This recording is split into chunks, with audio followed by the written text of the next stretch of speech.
CSS 2022 का जो मैंने एनालिसिस किया है अपनी मिस्टेक्स का, तो वो सारी मैंने कैलकुलेट करके लिखनी है, तो मैं आपके साथ वो शेयर कर देता हूँ। सबसे पहली बात तो है थॉट प्रोसेस CSS के लिए। थॉट प्रोसेस बहुत ज़रूरी है। जैसे ही आप अगर फाइनल ईयर में ही अगर आपका है कि माइंड के मैंने देनी है अटैम्प्ट, तो तभी से थॉट प्रोसेस शुरू कर दें अपनी क्यों करनी है, वाकई आपने इसी फील्ड में जाना है, आप किसी और मटेरियलिस्टिक माइंड तो नहीं है, दूसरी तरफ जॉब माइंड पीपल हैं दूसरी तरफ जाएं, बिजनेस माइंड है तो दूसरी तरफ जाएं, और कोई है तो आप अपने माइंड के हिसाब से उस तरफ जाएं, बिल्कुल स्पेसिफिक होकर जाएं। अगर जाना है तो बिल्कुल उसी फील्ड में जाएं, अगर नहीं है तो थोड़ा बहुत भी डाउट है तो उसको क्लियर करें। तो ये सारी चीज़ें बैठ के लिख लें, इसको थॉट प्रोसेस को पूरी तरह बिल्ड करें। ये अगर आपका थॉट प्रोसेस नहीं बिल्ड होगा तो ये आपको आगे जाके जैसे प्रिपरेशन थोड़ी मुश्किल फेज़ में आएगी तो आपको ये जो है मोटिवेशन इसका आपका मोटिवेशन कहीं भी नहीं रहेगा। तो जितनी ये स्ट्रॉन्ग बेस होगी आपकी, आपका उतना ज़्यादा मोटिवेटेड होंगे आप। तो wrong academy the start of preparation, सबसे पहली बात तो है अकेडमी शुरू में ज्वाइन ना करें, पहले एक आध डेढ़ महीना जो है वो खुद प्रिपरेशन करें, तो उसके बाद जो है अकेडमी ज्वाइन करें, ताकि आपको एक तो पढ़ने की आदत बनी हो, क्योंकि जैसे ही अकेडमी में जाते हैं शुरू से ही वो स्टार्ट कर देते हैं लेक्चर्स लेने बाकी चीज़ें, तो स्टूडेंट जो है वो अचानक एक यानी कि सिचुएशन ऐसी आती है कि वो उसका एक तो वो सोच रहा होता है कितने बजे से कितने बजे तक पढ़ूँ, मेरा स्टडी टाइम नहीं मैनेज हो रहा, फिर टीचर से सवाल करते हैं जी ये कैसे मैनेज करना वो कैसे मैनेज करना। तब तक टीचर जो है वो थोड़ा आगे निकल चुका होता है, तो जैसे ही आगे निकल चुका होता है फिर जब वो उसके साथ मिलने की कोशिश करते हैं तो फिर वो गैप जब आ जाता है उसके और टीचर के दरमियान, तो फिर वो कवर नहीं होता है एंड तक, तो वो पीछे ही अपने आप को समझता है और वो एक कॉन्फिडेंस भी बहुत लूज होता है कि मैं पीछे हूँ, तो उसकी वजह से भी नहीं प्रिपरेशन होती सही। तो आप शुरू में ही थोड़ा सा अपना स्टडी का, बैठने का, पढ़ने का, हर चीज़ का, स्लीप का, ये सारी चीज़ें सेट कर लें, फिर उसके बाद अकेडमी ज्वाइन करें, तब आप पूरे कॉन्फिडेंट हो गए जैसे ही मुझे कुछ मिलेगा मैं उसको प्रिपेयर कर लूँगा।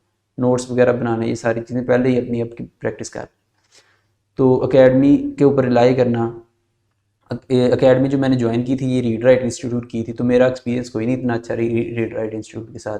जो टीचर्स हैं उनके अंदर अच्छे, तो वो मैम फरजाना है, सर तैमूर हैं, और एक और टीचर है US हिस्ट्री के सर उज़ैर। तो ये टीचर्स अच्छे थे, लेकिन सर तैमूर का ये मसला है कि वो जो है ना ऐसे प्रिपरेशन वगैरह, वो ऐसे चेकिंग वगैरह जो है, ये चीज़ें जो है इसके लिए टाइम वगैरह नहीं होता उनके पास, तो वो उस चीज़ों में मसला आता था। चेकिंग वगैरह जब करवानी है, फिर खड़े होना दफ्तर के बाहर बार बार, लेक्चर्स सर के चलते रहने, तो इन चीज़ों में मसला आता है। तो उसके बाद जो है जी डाउट्स एकेडमी पे रिलाई करना, जब आप रिलाई करते हैं ना एकेडमी के ऊपर तो वो बड़ा प्रिपरेशन में गैप आता है। आप एकेडमी ने एक चीज़ होता है कि एक आज हुआ, फिर एक दिन छोड़ के एक दिन लेक्चर होना है, कई दफ़ा लेक्चर ही नहीं होता, वो अगले वीक पे लेक्चर होगा, तो जो चीज़ आप एक हफ्ते में प्रिपेयर कर सकते हैं वो एकेडमी जो है वो 2-3 हफ्ते ले जाती है। तो आपको खुद भी होता है कि एक चीज़ आप खुद बैठ के करें तो वो आराम से हो जाएगी, तो फिर आप बैठे होते हैं कि ये टीचर पढ़ाएगा, ये उससे अगले लेक्चर में पढ़ाएगा, फिर मैं कर लूँगा, तो उस वजह से बड़ा गैप आ जाता है। आप खुद भी देख रहे होते हैं कि बहुत स्लो होगी प्रिपरेशन। तो मेरे माइंड में डाउट्स थे, मैंने सही तरह क्लियर नहीं किया था, मैं अचानक ही आ गया था इस फील्ड में, तो कि मेरे दिल कर रहा था बार बार कि मैं सॉफ्टवेयर इंजीनियरिंग की फील्ड में जाऊँ, तो फिर वो जो है वो ना उसकी वजह से डाउट्स एंड पे आके क्लियर हुए थे। फिर लिक्विड मार्क्स के ऊपर फोकस करना rather than सॉलिड मार्क्स, जो है ना आप जो बिल्कुल फिक्स मार्क्स है ना, उन मार्क्स हैं उनके ऊपर फोकस करें। जैसे हो गए इंग्लिश के 70 मार्क्स वर्थ करें, प्रेसी के निकाल दिए और ट्रांसलेशन के निकाल दिए जिनके अंदर लगता है कि काम आएंगे, तो बाकी जो है वो तो आपके है ना फिक्स मार्क्स, जैसे GRE वर्ड लिस्ट कर ली 3500 की, इस तरह जो है उसके आपके MCQs वो कवर कर लिए। इस तरह जो मेन पोर्शन है वो सारे जो एक्टिव पैसिव है, ये सेंटेंस करेक्शन, ये सारी चीज़ें जो है ना ये अपने फिक्स करें मार्क्स, इनके ऊपर ज़्यादा ध्यान दें। हम क्या करते हैं, जाते ही प्रेसी 20 नंबर की, उसके ऊपर वो स्टूडेंट सारा दिन प्रेसी प्रेसी प्रेसी करते रहते हैं और बाकी जो मार्क्स हैं वो उनके ले जाते हैं हमें। तो ऐसे GSA के 100 मार्क्स जो हैं वो आसानी से लिए जा सकते हैं। अगर आपको यानी कि वो वाला साइंस वाला पोर्शन डिफिकल्ट लगता है तो वो तो पेपर ही इस तरह से आता है कि आप अगर वो छोड़ भी दें मेडिकल वाला तो दूसरे से भी आपका कवर हो सकता है। तो अपने वो एक स्ट्रॉन्ग एरिया बना लें, फ़र्ज़ करें आपका मैथमेटिक है तो उसको एरिया को स्ट्रॉन्ग कर लें, तो इस तरह एक एरिया स्ट्रॉन्ग रखें जिसको आप जो कि इसमें पूरे आएंगे, तो फ़र्ज़ करें आप इसको इसके सॉलिड 100 की बजाय आप 70 बना लें या 80 बना लें, तो इस्लामियात के भी 100 मार्क्स आ सकते हैं आराम से, ये भी सॉलिड मार्क्स हैं। जेंडर स्टडीज़ के भी, US हिस्ट्री भी अगर सिर्फ हिस्ट्री पोर्शन है तो सॉलिड मार्क्स है, सीधे सीधे हेडिंग से सीधा सीधा काम है, कुछ भी नहीं। तो स्मार्ट रिसोर्सेज और गाइडेंस जैसे माइंड मैप्स हो गए, ये काफ़ी चीज़ें ये मैंने खुद ही एक्सप्लोर की हैं, मुझे तो इनका आइडिया नहीं था। तो social media, YouTube, mobile, WhatsApp group के अंदर एक जो एकेडमी का ग्रुप बन जाता है उसके अंदर मैसेजिंग, वो एक स्टूडेंट ये पूछ रहा है ये पूछ रहा है, ये जो है ना बड़ा मसला होता है। तो वो आप कोशिश करेंगे इन चीज़ों को अवॉइड करें। मैं बता दूंगा किस तरह करना है। हर्ड मेंटालिटी जो है ये 200 मार्क्स का जो सब्जेक्ट है ना, तो वो मसलन मैंने तो पॉलिटिकल साइंस रख लिया था, ठीक है, लेकिन मेरा बाद में भी कर रहा था कि मैं ना कंप्यूटर साइंस ही रख लेता वो, लेकिन उन्होंने यही कहा कि ये ना लेंथी सब्जेक्ट है, इसमें मार्क्स कम आते हैं, ये तो वो। लेकिन अगर आपने करना है, अगर आपको फाइनल ईयर में भी पता चल जाता है ना कि मैंने जाना है आगे CSS में, तो आप उसका सिलेबस निकाल के देख लें, तो आपको बिल्कुल जो जो आपने पढ़ना है वो आप सब्जेक्ट्स तो पढ़ रहे होते हैं डिग्री के अंदर, तो वो कोई इतना मसला नहीं होता, वो सारे टॉपिक्स कवर किए होते हैं, और वो अक्सर में से आता भी नहीं है। आप एक दफ़ा उनको ना कैलकुलेट करके तो उनको हाईलाइट करके देख लें, तो जो मेजर मेजर है वो सारे कवर करेंगे। असल में ये जो 200 मार्क्स का मसलन पॉलिटिकल साइंस हम कवर करते हैं या कोई भी करते हैं, तो इसके अंदर जितना मर्जी आप पढ़ लें, एक साल के अंदर आप कितनी देर प्रिपरेशन कर लेंगे एक सब्जेक्ट की, तो वो नहीं, आपकी डेप्थ नहीं क्रिएट होगी। जो आपका अपना सब्जेक्ट है उसके अंदर आपकी डेप्थ होगी। अगर जितना मर्जी घुमा फिरा के सवाल आ जाएगा, आप कुछ ना कुछ लिख आएंगे और मार्क्स भी आ जाएंगे, क्योंकि वो सॉलिड मार्क्स हैं कंप्यूटर साइंस के। ऐसे किसी का मैथमेटिक्स हो गया या दूसरे, तो वो वाले आप कोशिश करें, क्योंकि आपने एक इसको लेंथ ही लेके सोचें, एक साल नहीं है, दूसरे साल में प्रिपरेशन, तीसरे साल में 3-3 साल लग जाते हैं, मसलन 3 अटैम्प्ट्स दिए हैं, तो फिर इतनी देर में अगर आपका पहले साल में नहीं पूरी तरह कवर होता, कोई बात नहीं, दूसरे साल में और ज़्यादा स्ट्रांग होगा। फिर उसके बाद आप अपने सब्जेक्ट पे कमांड होगी, तो आप उससे रेलिवेंट गवर्नमेंट जॉब दूसरी कर सकते हैं, अपनी फील्ड में वापस आ सकते हैं। तो उसके ऊपर फोकस करें। ये जो कर रहे हैं ना कि बस एक ही सब्जेक्ट के पीछे पड़ जाओ, वो वाला काम सही मुझे लगता है। हॉस्टल्स में रहना, ये हेल्थ इश्यूज बहुत ज़्यादा होता है। लाहौर में रहना तो पानी जो है ख़ास तौर पे जो है ना, ये जो 20 लीटर वाली कैन आती है नेस्लो की, 290 रुपये की या 300 की, वो वाली एक लेके रखना, वो पिए।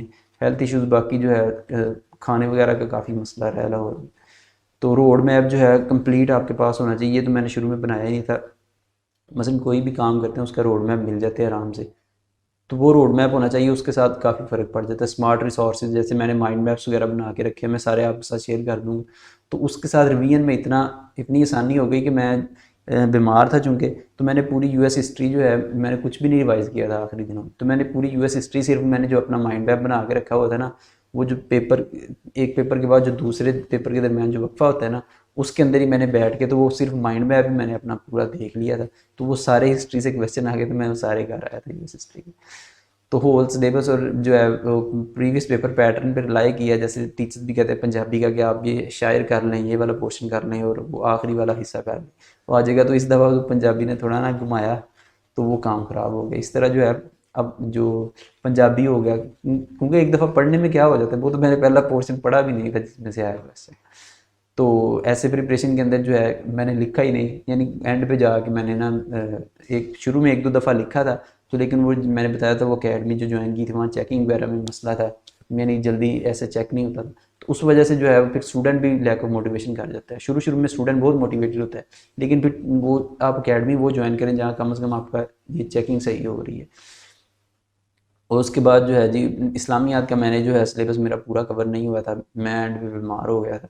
फिर GRE वर्ड लिस्ट जो है वो भी मैंने मेमोराइज़ नहीं की, ये भी मैंने एंड पे छोड़ी हुई थी। मसलन ये मुझे यही अकेडमी वालों ने कहा था कि ये वर्ड लिस्ट जो है आप एंड पे करें, तो वो भी मैंने नहीं की। तो वो मैंने फिर एंड पे तरीका निकाला था, इसको किस तरह करना मैं शेयर कर दूँगा।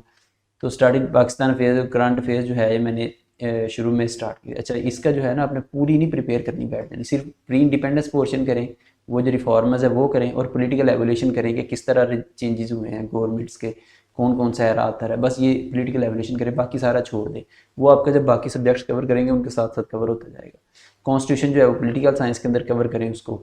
18th अमेंडमेंट लोकल गवर्नमेंट भी पॉलिटिकल साइंस में हो जाएगी अगर आप वो कर रहे हैं तो डिफरेंट केसेस जो हैं वो कॉन्स्टिट्यूशन लॉ में हो जाएंगे। तो इस तरह करके ना इसको इसको अपने पोर्शन को डिवाइड कर लें। अगर आपका वो सब्जेक्ट नहीं है तो फिर तो आप उसी के अंदर प्रिपेयर कर लें। अगर आपने रखा हुआ है पॉलिटिकल साइंस या इस तरह के, तो वो वाले टॉपिक्स निकाल लें, उनको उसके अंदर जाके डेप्थ में प्रिपेयर करें। तो MCQs जो है वो नहीं टाइम मिला उसके लिए भी। और आखिरी जो है 1-2 मंथ होते हैं जो है ना, उसको बड़े वाइजली प्रिपरेशन करनी पड़ती है। लेकिन इसके अंदर चूँकि मसला ये आया था कि इन्होंने कहा था 31 मई को पेपर होने हैं, तो मैंने कहा ईद के बाद भी हमारे पास ना महीना होगा, ना टाइम होगा, तो उस हिसाब से टेस्ट सेशन वगैरह भी मैं ज्वाइन करने में मसला था। तो इन्होंने जैसे ही उसको लेके आए ना 12 मई पे, तो वो मसला हो गया, क्योंकि पीछे रमज़ान के फ़ौरन बाद टाइम ही नहीं था उसके लिए। तो रमज़ान में चूँकि रोज़ा रखा होता है, नींद आती है, फिर वो काफ़ी मसले मसाइल, इबादत भी करनी होती है, तो वो जो है सारा जो है ना उसकी वजह से काम ख़राब हो। रमज़ान में मैं बीमार हो गया उधर लाहौर में रोज़े रखने की वजह से। तो मैं बहुत बुरा बीमार हुआ, वो तो अभी जाके अभी जुलाई 27 जुलाई है अभी जब मैं वीडियो बना रहा हूँ। तो ये 3 महीने जो है मैं सिर्फ घर में रेस्ट ही की है, तो अभी जाके मैं इस काबिल हुआ हूँ कि मैं दोबारा से कंटिन्यू करूँ वीडियोस वगैरह या प्रिपरेशन। तो जो है इतनी मुझे वीकनेस होगी, तो उसके बाद जो है ये हेल्थ इश्यूज थे, वीकनेस थे, तो ऊपर से गर्मी होती है, वो मौसम है। अभी तो इन्होंने फरवरी में कर दिया, ये बहुत अच्छा किया। अभी जो नेक्स्ट अटैम्प्ट आ रही है तो करेक्ट सेंटेंसेस करेक्शन, ये सारी चीज़ें मेरी रिवाइज ही नहीं हुई थी। मैं सिर्फ, मुझे तो घर वाले कह रहे थे आप नेक्स्ट अटैम्प्ट देना, तो मैं तो सिर्फ 10 या 11 मई को गया हूँ उधर पेपर देने। तो फिर 12 को मैं पेपर देने गया हूँ, उसी पेपर में मैंने रिवीजन नहीं की, बस पेपर देता था, आके सो जाता था, फिर अगला पेपर देने चला जाता था। सप्लीमेंट खाता था सुबह शाम, सप्लीमेंट खा खा के पेपर दिए, बस उसके बाद आके जो है बस रेस्ट ही की है। तो फैक्ट बुक जो है सेपरेट फैक्ट बुक बनाई वर्सेस के लिए, कोटेशंस के लिए, रेफरेंसेस वगैरह के लिए, ये एक आप सेपरेट बुक बना लें, ये मैं बता दूंगा, इसका बड़ा फ़र्क पड़ता है। और दूसरा डायग्राम जितनी भी है ना, ये इस तरह हम करते हैं, जीएसए के नोट्स बना रहे हैं, नोट्स के अंदर ही साथ ही गलेक्सी बनाई, उसके अंदर ही उसकी डायग्राम, एक्लिप्स बनाए, ये सारे उसके अंदर ही डायग्राम बनाते जाते हैं, वो काम नहीं सही रहता। अब वो सारी चीज़ें जो एक लिखने वाली वो चीज़ें अलग रखें और एक डायग्राम वाला रजिस्टर अलग रखें, सारी डायग्राम उसके अंदर हों। जैसी रिवाइज करनी हो सिर्फ डायग्राम ही देखें। कई दफ़ा होता है कुछ टॉपिक्स हैं सिर्फ डायग्राम देखने से ही आपको जो पूरा टॉपिक रिवाइज हो जाता है, तो वो उसकी प्रैक्टिस भी वो डायग्राम वाला रजिस्टर अलग हो। चाहे वो पॉलिटिकल साइंस की डायग्राम है सारी हैं, वो एक के अंदर ही हों। सभी की डायग्राम जब आपके जहन में होगी ना, तो आपका वो एक जैसे क्लिक करता है इंडेक्स पे जाके कि वो डायग्राम वाली जगह मैं गया हूँ, वहाँ से डायग्राम देखिए। एक पूरे रजिस्टर में जहाँ पे लिखा भी हुआ है ना, साथ डायग्राम भी बनी हो, तो उसके अंदर से आपका दिमाग वो ढूंढना मुश्किल हो जाता है बहुत। तो इस तरह एक अलग चीज़ पड़ी होगी, वहाँ से चीज़ उठा के दिमाग आसानी से ले आता है। इस तरह अगर वर्सेस कोटेशन और ये चीज़ें शेर व शायरी वो एक अलग रजिस्टर में है, तो वो माइंड वहाँ से आसानी से चीज़ उठा के तो उसके अंदर फिट कर देगा किसी भी। वो जर्नल हो जाती है ना। एक हमने सिर्फ शेर लिखा है सिर्फ इस्लामियात के लिए, वो कहीं और भी फिट हो सकता था, लेकिन आपके जहन ने सिर्फ उसको इस्लामियात के रजिस्टर के हिसाब से रिकॉर्ड किया हुआ था। अगर आप उसको सिर्फ अलहदा करके लिख देंगे तो वो आपका जहन उसको किसी भी टॉपिक के अंदर उसको फिट कर देगा, तो इस तरह आपका वो क्लिक नहीं करेगा माइंड। तो सेपरेट जो है इसका बड़ा फ़ायदा होता है। ये एंड पे जाके मैंने शुरू किया था, लेकिन कम्प्लीटली जो है मेरा सारे सब्जेक्ट्स का नहीं बन पाया था। तो ये साइकिल जो है ना, ये बहुत ज़रूरी है फॉलो करना। रीड, अंडरस्टैंड, नोट्स बनाने, मेमोराइज और रिटर्न प्रैक्टिस। स्टूडेंट क्या करते हैं, मैं बताता हूँ कि जो है ना नोट्स बनाने शुरू कर देते हैं, अंडरस्टैंड करते हैं, नोट्स बनाते हैं, मेमोराइज कहते हैं एक ही दफ़ा कर लेंगे। तो ये बहुत बड़ी गलती होती है। बार बार इंसान ना फिर वहीं पे खड़ा होता है, यानी कि 10 टॉपिक कर लिए, फिर कहते हैं अभी मैं सारे के नोट्स बना लेता हूँ, तो वो मेमोराइज वाली पोर्शन ही छोड़ देते हैं। आप एक टॉपिक करें, उसको मेमोराइज कर लें। कम से कम आपको यकीन तो हो कि मैंने 10 दिन है, चलो 10 टॉपिक किए, मुझे वो याद तो हैं। अगर छोड़ के कल नोट्स बना लें, कल अगला आप सब्जेक्ट शुरू कर दें, फिर आप वहीं के वहीं होंगे, वो पिछला वहीं का वहीं।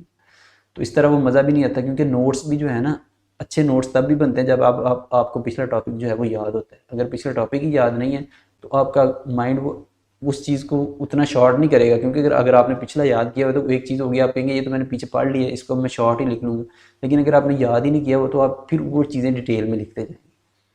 तो यूएस हिस्ट्री का जो है, हिस्ट्री जो है मैंने 1991 तक या 2000 तक की थी, उस तक जॉर्ज बुश तक। तो उससे उसके अलावा जो है हिस्ट्रीज़ की यही करें। फिर कॉन्स्टिट्यूशन पॉलिटिकल सिस्टम जो है, इसका मैंने पॉलिटिकल साइंस और कॉन्स्टिट्यूशन लॉ में करें। फॉरेन पॉलिसी वगैरह जो है, बाकी इसकी जो इंटरनेशनल रिलेशन हैं, ये सारे ये करंट अफेयर्स में और दूसरे सब्जेक्ट्स में इसको कवर, इस तरह इसको डिवाइड कर लें पोर्शन को।